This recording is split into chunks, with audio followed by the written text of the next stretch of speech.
Oh, hello there. I'm Bilchenna Cooper. In this class, I'll read Chapter 7 of Pride and Prejudice by Jane Austen. For you all. Yes. Yeah. Pride and Prejudice. Jane Austen. Chapter 7.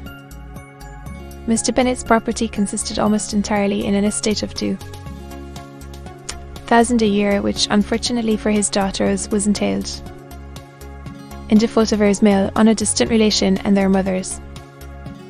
Fortune, though ample for her situation in life, could but ill supply the deficiency of his. Her father had been an attorney in Meryton and had left her £4,000. She had a sister married to Mr. Phillips, who had been a clerk to their father and succeeded him in the business, and a brother settled in London in a respectable line of trade. The village of Lumburn was only 1 mile from Meryton, a most convenient distance for the young ladies, who were usually tempted. They did 3 or 4 times a week to pay their duty to their aunt and to a milliner's shop just over the way, the 2 youngest of the family. Catherine and Lydia were particularly frequent in these attentions. Their minds were more vacant than their sisters, and when nothing better offered, a walk to Meryton was necessary to amuse their morning hours and furnish conversation for the evening, and however bare of news the country in general might be, they always contrived to learn some from their aunts. At present, indeed, they were well supplied both with news and happiness by the recent arrival of a militia regiment in the neighbourhood. It was to remain the whole winter, and Meryton was the headquarters. Their visits to Miss Phillips were now productive of the most interesting intelligence. Every day added something to their knowledge of the officers' names and connections. The lodgings were not long a secret, and at length they began to know the officers themselves. Mr. Phillips visited them all, and this opened to his nieces a source of felicity unearned before. They could talk of nothing but officers, and Mr.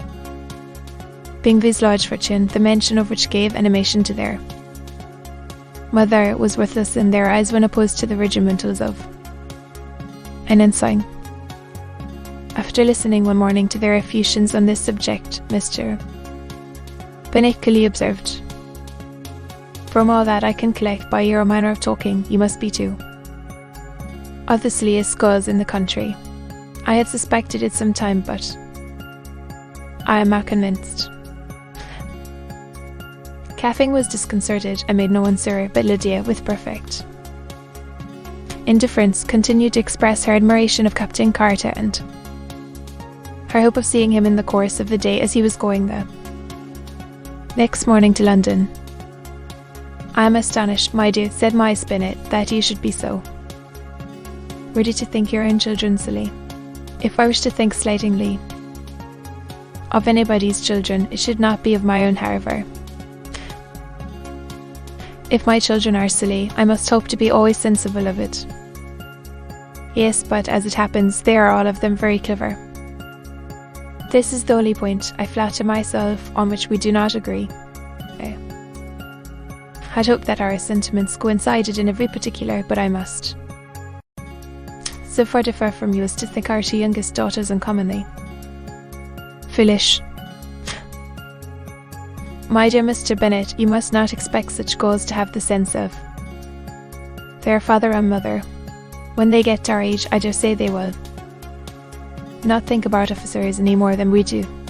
I remember the time when I liked a red coat myself very well, and, indeed, so I just let my heart, and if a smart young colonel with 5,000 or 6,000 a year should want one of my girls, I shall not say nay to him. And I thought Colonel Foster looked very becoming the other night at Sir Williams in his regimentals." "Mamma," cried Lydia, "my aunt says that Colonel Foster and Captain Carter do not go so often to Miss Watson's as they did when they first came, she sees them very often standing in Clark's library. My Spinet was prevented replying by the entrance of the footman with a note from Miss Spinet. It came from Netherfield, and the servant waited for an answer. My Spinet's eyes sparkled with pleasure, and she was eagerly calling out while her daughter read. Well, Jane, who is it from? What is it about? What does he say? Well, Jane, make haste and tell us, make haste, my love. It is from Miss Bingley, said Jane, and then read it aloud. My dear friend, if you are not so compassionate as to dine today with Louis and me, we shall be in danger of hating each other for the rest of our lives, for a whole day between two women can never end without a quarrel. Come as soon as you can on the receipt of this. My brother and the gentleman are to dine with the officers. Those of her Caroline Bingley. With the officers, cried Lydia. I wonder my aunt did not tell us of the dining out, said my Spinet. That is very unlucky. Can I have the carriage, said Jane. No, my dear, you had better go on horseback, because it seems likely to rain, and then you must stay all night. That would be a good scheme, said Elizabeth, if you were sure that they would not offer to send her home. Oh, but the gentleman will have Mr. Bingley's chaise to go to Merton, and the Hursts have no horses to theirs. I had much rather go in the coach. But, my dear, your father cannot spare the horses, I am sure. They are wanted in the farm, Mr. Bennet, are not they? They are wanted in the farm much oftener than I can get them. But if you have got them today, said Elizabeth, my mother's purpose will be answered. She did at last extort from her father an acknowledgment that the horses were engaged. Jane was therefore obliged to go on horseback, and her mother attended her to the door with many cheerful prognostics of a bad day. Her hopes were answered. Jane had not been gone long before it rained hard. Her sisters were uneasy for her, but her mother was delighted. The rain continued the whole evening without intermission. Jane certainly could not come back. This was a lucky idea of mine, indeed, said my Spinet more than once, as if the credit of making it rain were all her own. Till the next morning, however, she was not aware of all the felicity of her contrivance. Breakfast was scarcely over when a servant from Netherfield brought the following note for Elizabeth. My dearest Lizzie, I find myself very unwell this morning, which I suppose is to be imputed to my getting wet through yesterday. My kind friends will not hear of my returning home till I am better. They insist also on my seeing Mr. Jones, therefore do not be alarmed if you should hear of his having been to me, and excepting a sore throat and a headache, there is not much the matter with me. Yours, etc. Well, my dear, said Mr. Bennet, when Elizabeth had read the note. Aloud, if your daughter should have a dangerous fit of illness, if she should die, it would be a comfort to know that it was all in pursuit of Mr. Bingley and under your orders. Oh, I am not at all afraid of her dying. People do not die of little trifling colds. She will be taken good care of, as long as she stays. There, it is all very well. I would go and see her if I could have the courage.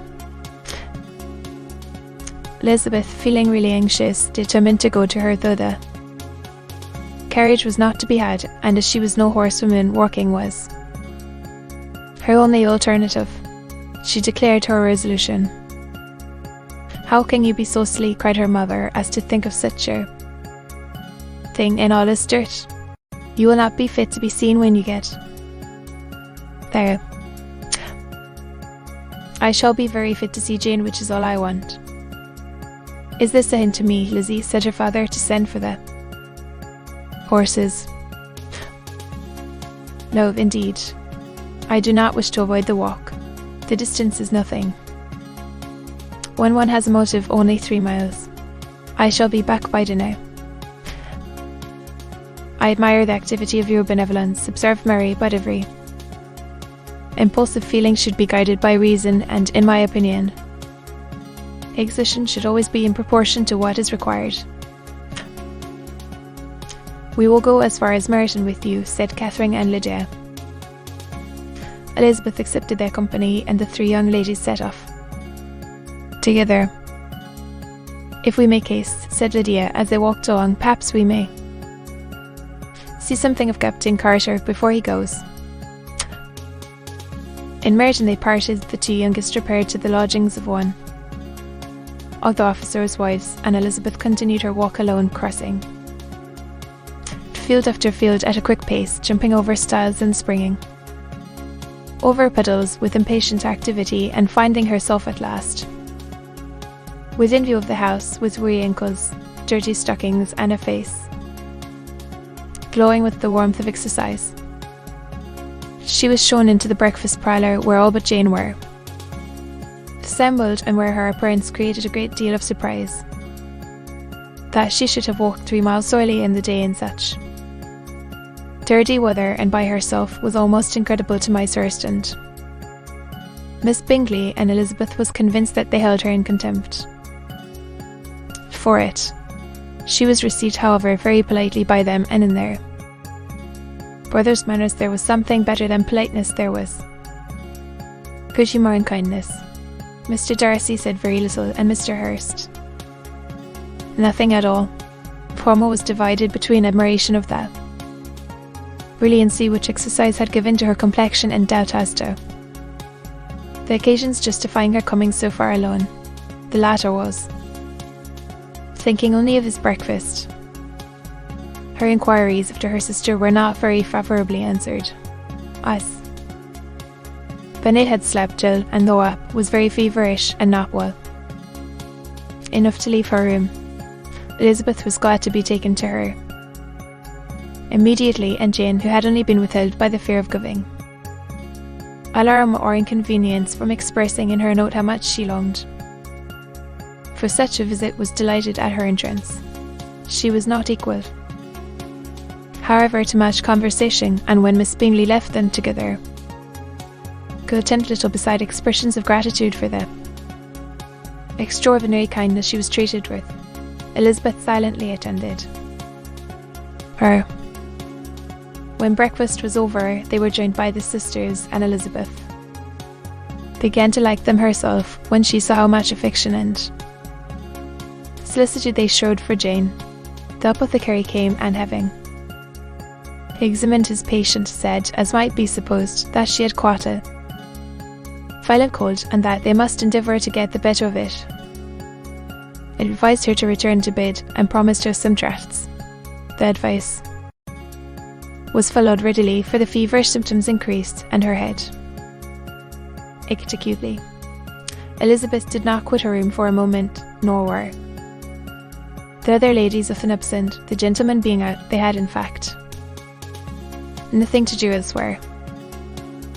When the clock struck 3, Elizabeth felt that she must go, and very unwillingly said so.